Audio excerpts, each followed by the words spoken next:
উপস্থিত আমার প্রাণপ্রিয় গ্রাম আকসিনার সকল মুরব্বিয়ান, যুবক ভাইয়েরা এবং মিরতলা থেকে আগত আমার সকল বিএনপি কসবা পশ্চিম ইউনিয়ন বিএনপি যুবদল ছাত্রদল সকলকে জানাচ্ছি আমার পক্ষ থেকে সংগ্রামী সালাম।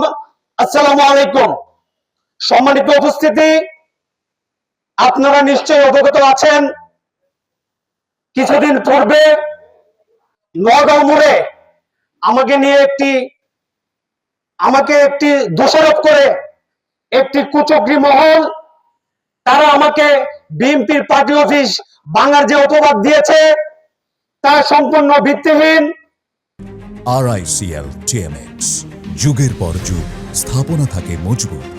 শুরু থেকে আমি যদি না বলি আপনারা বুঝবেন না।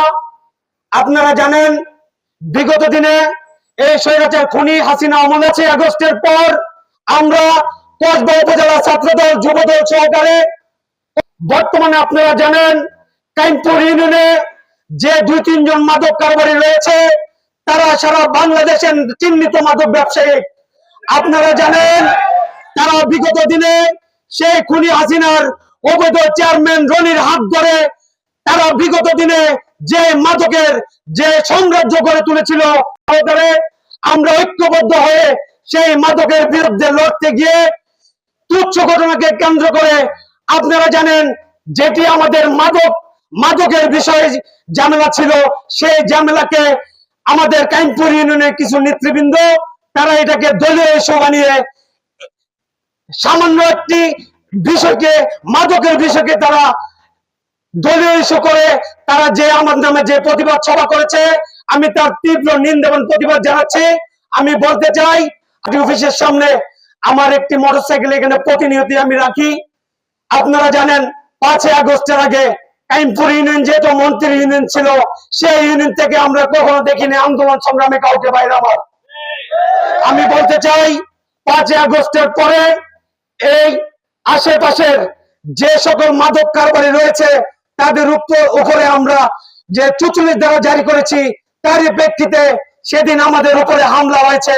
সেই হামলা করেছে যে নওগাঁর যে বাবু, সে চিহ্নিত মাদক ব্যবসায়ী, সে সারা বাংলাদেশের প্রত্যেকটি জেলা উপজেলাতে তার নামে 50-এরও অধিক মামলা রয়েছে। আপনারা দেখবেন, আপনারা আরো জানেন সেই সকল মাদক কারবারি মিলে এখন আমাদের উপরে যে হামলা করেছে তারা আমাকে প্রকাশ্যে মেরে ফেলার হুমকি দিয়েছে। ভাই আমার, আমাকে সেদিন রক্তাক্ত অবস্থায় আমার সহযোদ্ধা আক্তার সেদিন আমাকে নওগাঁ মোড়ে আমি চা খাওয়া অবস্থায় আমার উপরে অতর্কিত হামলা চালায় সেই আওয়ামী লীগের দোষর মাদক কারবারিরা।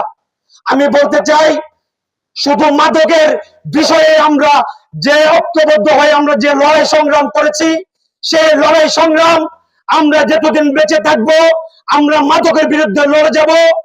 এবং আপনাদের এই গ্রামবাসী এবং মিত্রতা থেকে আগত আমার পশ্চিম ইউনিয়নের সকল নেতৃবৃন্দের কাছে আমার আবেদন, আমাকে তারা হুমকি দিয়েছে, আমাকে তারা প্রকাশ্যে মেরে ফেলার যে হুমকি দিয়েছে সেই বিচার আপনাদের কাছে রেখে গেলাম। সেই আশাবাদ ব্যক্ত রেখে আমি আমার বক্তব্য শেষ করলাম। আসসালামু আলাইকুম ওয়া রাহমাতুল্লাহি ওয়া বারাকাতুহু। এই যে চার দোকানে বৈশা চা খাইতেছি, সাদ্দামের চা নিয়ে সেটা গেছিল এই যে ব্রিজের কাছে, নোয়াগার মোড়ে যে ব্রিজের কাছে যাওয়ার পর আমরা দুজন চা খাইতেছি, হঠাৎ করে চিৎকার। সাদ্দাম দৌড়ে এসে পার্টি অফিসের সামনে, যখন সাদ্দাম আসে এই জাদিসার গ্রামের বাবু আর বিজয়, এরা 2 আপন ভাই, হ্যাঁ, আরো অন্যান্য 7-8 জন ছিল। এরা সাদ্দামের উপর যেভাবে আক্রমণ করছিল ছড়ি নিয়ে, তারপরে এখানে দস্তাদস্তির কারণে পার্টি অফিসের থাই গ্লাস ভেঙে যায়।